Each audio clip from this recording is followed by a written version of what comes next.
Isa sa mga notorious na lugar dito sa Quezon City, ito yung ginawang squatting area noon, dito sa ilalim ng expressway.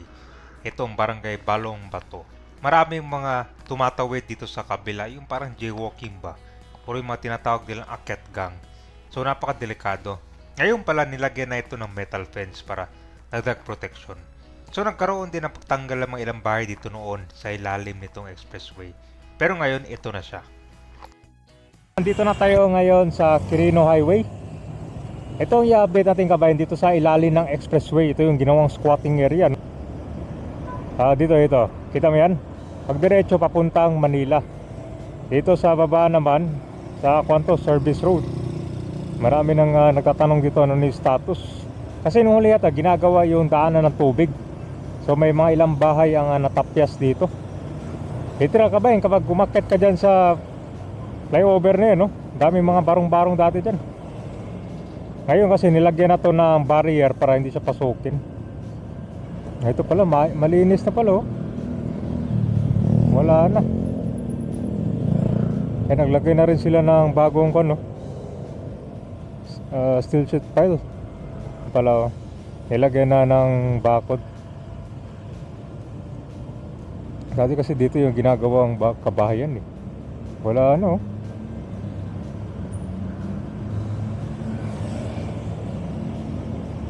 Oh guys, squatter free na ang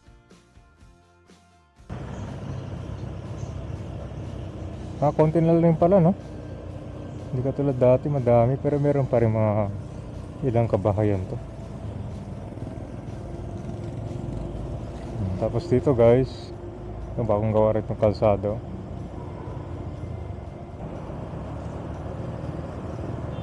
Marami pa rin pala dito.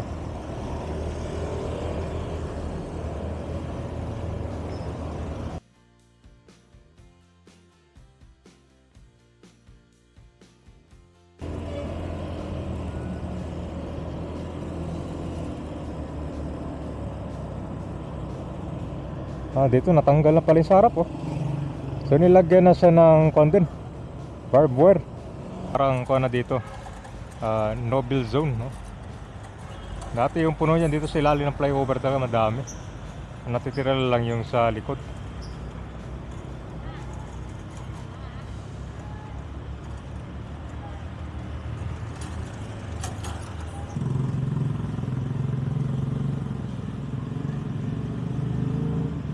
Balong Bato. Dahil paling para dito. Sila yung flyover.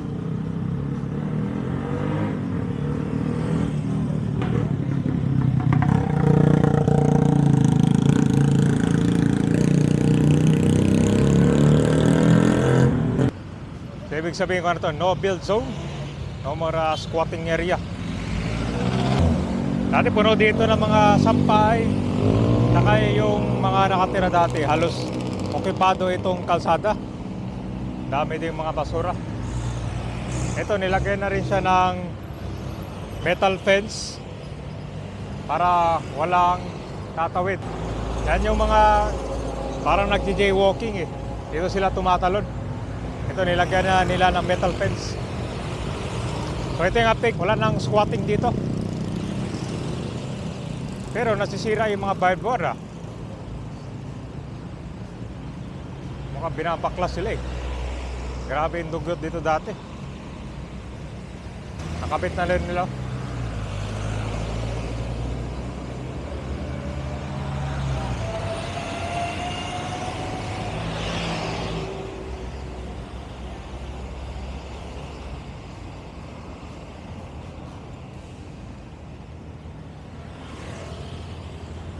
Ito guys, mas matibay pala to.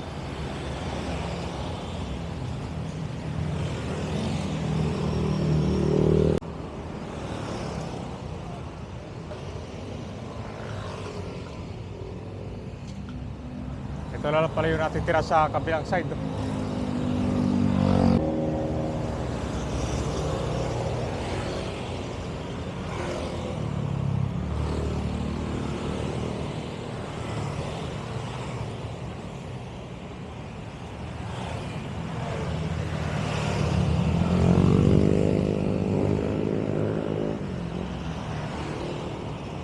May mga ilan dito na nakabukas, oh.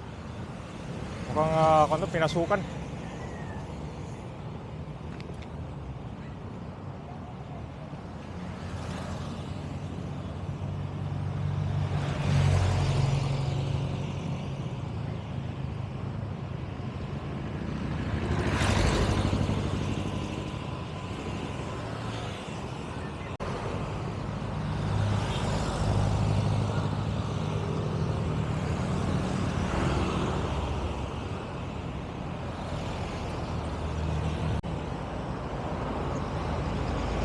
Ito yung Skyway Stage 3 papuntang Balintawak.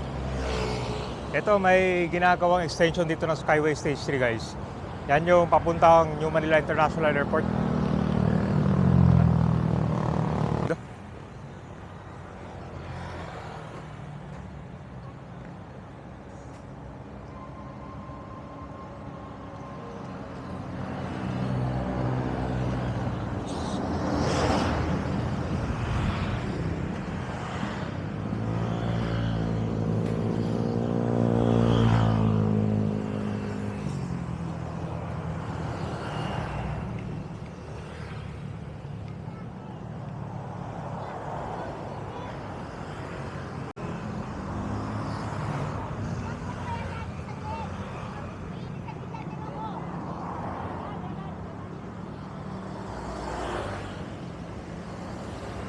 Kaunti na lang pala.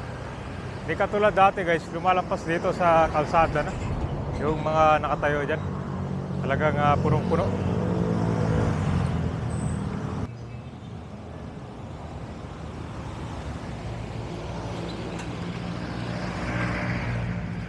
Yan, guys, so kung dito lahat ito may barrier na. Lumalampas yata yung mga gamit nila dito eh. Kaya nilagyan din nila to.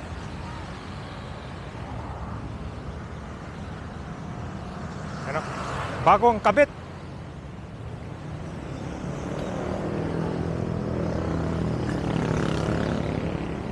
So, ito kasi kabayan, maraming mga tumatawid. Simula dito, papunta ito sa kalagitnaan. Kung yan, delikado. Pag tumawid ka sa kabila, sidewalk din eh. No? So, dapat, kung talaga, ito yung pag-installin nila ng metal fence. Wala nang tatawid dito, sir. Ha? Wala nang tatawid. Sir. Kasi lalagay pa ng barbed wire to dito. Hindi na. Hindi na, sir. Okay na. Baka tumalo na naman sila dito. Kaya linagyan ito kasi. Kaso, konser, ito, kinakalakal to. Putol to. Ayun guys, ang kailangan dito, babantayan lang to kasi ito guys, kinakalakal to eh. Pag hindi mabantayan, mauubos yan. Sir, tulad ano? Mga nauubos. Kasi meron ng ganito eh, tumatalon pa rin sila eh. Ngayon ang Quirino Highway. Ito yung pangunahing kalsada dito sa barangay. So yan naman yung Skyway Stage 3. Sa baba naman yan po yung flyover naman to, papuntang EDSA yan. Kapitan to sa boundary ng Caloocan. So itinuturing nilang urban residential area. Ang laki ng pinagbago dito, tinan mo. Yung mga ibang bahay dito, I think natanggal yung kasi may inayos sila sa drainage or daluyan ng tubig yan. So isa rin sa kinakatakot nun to, lalo na pag dumaan ka dyan sa bridge na yan, no? Dati ang dilim dyan. Talagang maghanap ka ng ibang way para lang makatawid sa kabila. Dito kasi wala talagang jaywalking dyan. Sa footbridge ka talaga tadaan para makatawid ka. Pero overall, may mga progress na. Kita mo naman kanina, di ba, nilagyan na ng metal fence or bakod. Kasi ang daming mga dito. Tumatawid o yung jaywalking. Nandito ka, napakadelikado. Tapos nauso dito yung mga akyat gang, no? So hopefully dito, mabigyan pa ng relocation yung mga natitira. At pwede rin i-develop to dito, no? Kasi pag napabayaan to, naging squatting area na. Dumadami na rin yung mga in-city resettlement projects dito sa Quezon City.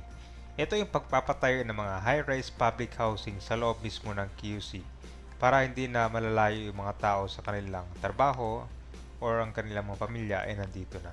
Pero marami na rin mga pabahay ang ongoing dito sa QC. Yung mga dating squatter area, ginawang pabahay.